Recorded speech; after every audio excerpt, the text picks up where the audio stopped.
Elizabeth Taylor was the classic Hollywood actress. Miss Taylor was born in London, England, and she had dual citizenship. Her parents were American, and they'd move over to open an art gallery.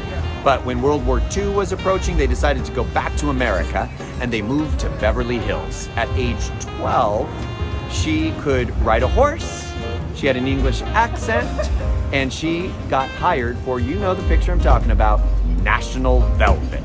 Now, as a teenager, she made such films as Life with Father, A Date with Judy, and Little Women. In the year 1950, at 18 years old, she starred opposite Spencer Tracy and Joan Bennett in the film Father of the Bride. In 1951, she made a picture with Montgomery Clift and Shelley Winters called A Place in the Sun. This would begin her lifelong friendship with the actor Montgomery Clift. She wanted to be a serious actress, and TV came in, so Hollywood could no longer make schmaltzy pictures. They had to do quality over quantity. And she got some really good pictures. Giant with Rock Hudson and James Dean. Raintree County, where she was reunited with Montgomery Clift. This gave her her first Best Oscar nomination. Cat on a Hot Tin Roof with Paul Newman. The very next year, she got her second Oscar nomination. Suddenly Last Summer, directed by Joe Mankiewicz, starring Katharine Hepburn and Montgomery Clift again. The very next year, that would be her third Oscar nomination. And then she was in Butterfield 8, where she played a high-class call girl. She hated this picture, but it gave her her fourth Oscar nomination in a row, and she won Best Actress. Elizabeth Taylor's third husband, Michael Todd, had died, and she rushed into the arms of Eddie Fisher and broke up his marriage with Debbie Reynolds. Then Liz made the most talked about movie ever, and that was Cleopatra. She played the title role, and she was the first actress ever to be paid $1 million. Liz's co-star, Mark Antony, was played by the actor Richard Burton, and they immediately started an affair. Let's see if we can go find his star in Hollywood. Found it.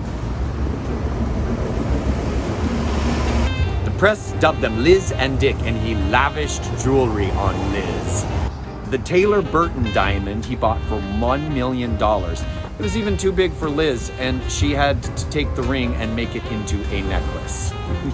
After this picture, they continued their affair, and the media loved following Liz and Dick. They made the VIPs, and after that, she left Eddie Fisher and they married. They made a few more okay pictures, but it was 1966 when they did Who's Afraid of Virginia Woolf that was a huge success.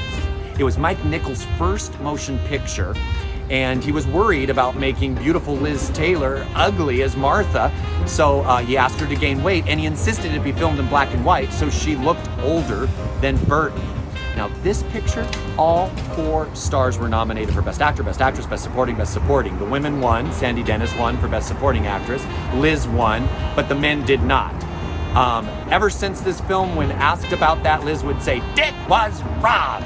They didn't make too many successes except for Taming of the Shrew after this, and their relationship got really nasty. They told them not to make the last picture they made together. Divorce his, divorce hers.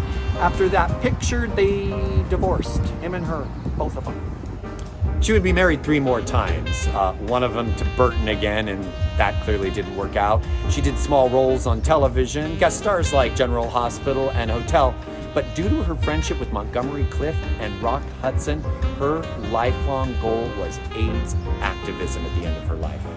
She raised $270 million for AIDS. In fact, her last public appearance was in the year 2007, and it was a fundraiser at Paramount Studios in which she read the play Love Letters with actor James Earl Jones.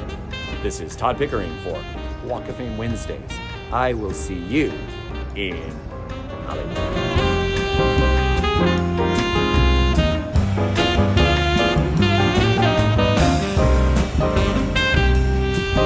If you want to hear more about Richard Burton, check out my last episode.